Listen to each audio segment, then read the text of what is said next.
you. Along and I wait. Scare me with reason, girl. For problems gain. It's feeling like treason, girl. Along and I wait. One thing that you could do to soothe my pain is give me one reason, girl. Going insane. How long and I wait for you? How long and I wait? How long and I wait for you? How long and I wait? How long and I wait for you? How long and I wait? How long and I wait for you? How long and I wait?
There's this expectation still that teen pregnancy it's almost like it's a one-sided issue. It's a gendered phenomenon and it only involves teenage girls, right? Which we know biologically makes no sense, right? Of course it takes a couple to get pregnant, but at the same time we're seeing, I think post-1960s sexual revolution, right? That girls have more options with contraception, that abortion's now legal even though it's being more tightly regulated over time, right? That marriage is being pushed back. We have all these big social changes, right? So if a teenage girl gets pregnant, I think that teenage boys are given the message that, hey, you've got options. It's your body, your choice, right? Which is the political framework for a pro-choice stance, and rightly so. But at the same time, I think that gets used also as an excuse to kind of place the burden on girls, almost solely, with some exceptions, to carry the burden of teen pregnancy. So I think boys are getting that message that teen pregnancy is a gendered phenomenon and that it's a feminine phenomenon, and that they may play some role in it, but ultimately they understand that there's not going to be a tremendous amount of pressure on them to be responsible for pregnancy if it occurs.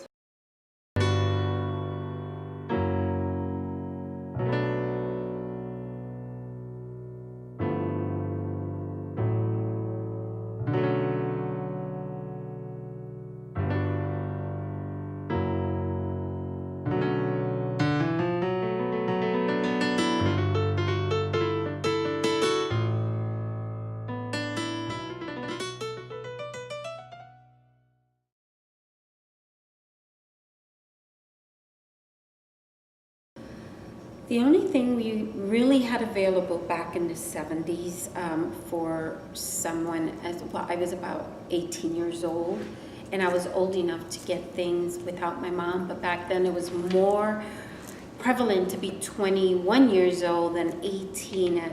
Young people now have more freedom at the age of 18, but my husband and I sometimes used condoms at the time. Which is one of the things that a lot of young people do tell me nowadays. Sometimes they use condoms, and then I ask them, well, were you or are you trying to get pregnant?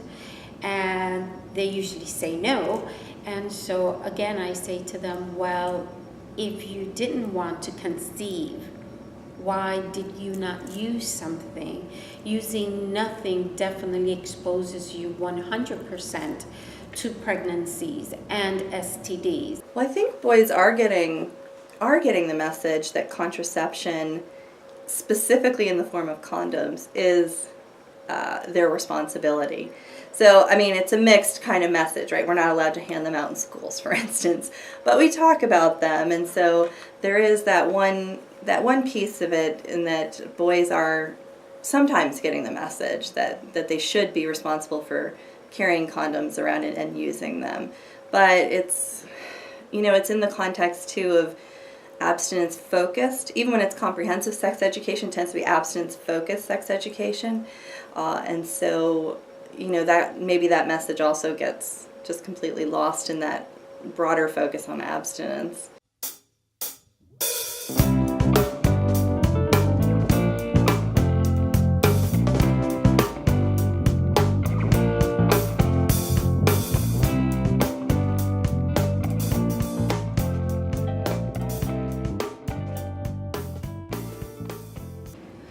I would say about 90% of the time they come in, they're scared, they're alone, or with a best friend, usually a female. They don't really share anything except with that female friend. If they have already told their boyfriends they think they may be pregnant, again, 95% of the time the father wants nothing to do with it. Their suggestion is get an abortion. And usually young men tell young ladies, well, if you were having sex with me, how do I know you weren't having sex with someone else? And how do I know that baby doesn't belong to someone else? I think masculinity and parenthood is interesting. I think we're seeing some gender differences for adult men. So, and this maybe trickles down to teenagers. We're actually seeing kind of a split in simultaneous trends going on with fatherhood, and in that we have more fathers who are more involved in their children's lives, right?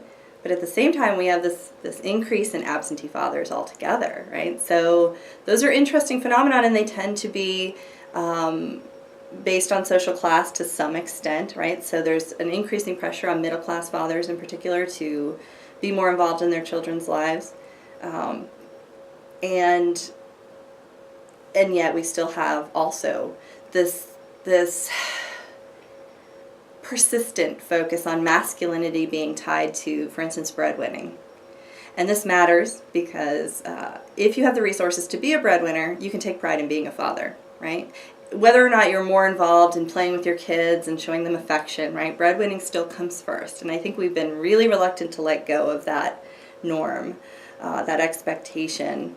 But certainly there's a pretty large percentage of American men, teenage boys in particular, would very much fit into this category, who don't have the resources to be breadwinner fathers, right? And so if the only message they're getting is that good dads are first and foremost good breadwinners and maybe are also affectionate and loving and spend time with their kids, then I think that's at least partially contributing to this need to flee fatherhood, right? To, like, if I can't do it right, maybe I just shouldn't even be involved at all.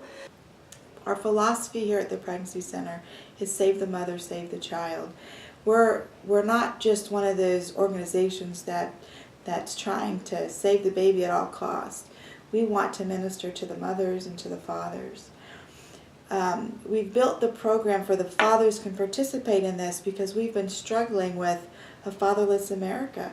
I can't tell you how many teenagers come in here pregnant. We have anywhere from 12 years old to 50 years old. We've had them coming in pregnant, but the common denominator is, where are the fathers? So we try to have the fathers participate in the program. We have men mentors that they can talk to. We have marriage mentors that husband and wife teams that will minister to boyfriend and girlfriends, and we're trying to get the fathers back into the lives of our babies.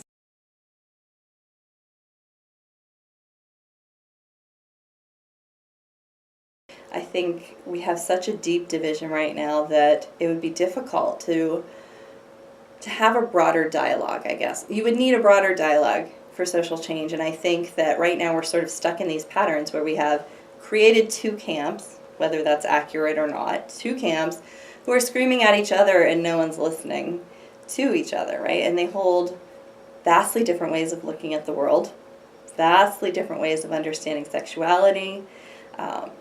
For conservatives, sex tends to be something that's seen as sacred, and for liberals, sex is something that's seen as natural. And so it's very hard to find kind of common ground in how you approach changing how we talk about these things. And I think kids are sort of just stuck in the middle of all these politics, right? So they go to their schools and sex is everywhere, and yet it's not seriously talked about either. So we have this strange sort of situation in the United States where we have sort of mainstreaming of pornography, we have hypersexualization of teenagers, and yet giggling in classrooms when you try to talk about sex, right? So that's kind of interesting and problematic too. We have just a whole lot of hypersexualization and no serious dialogue about sex, and it creates a difficult environment to create social change, I think.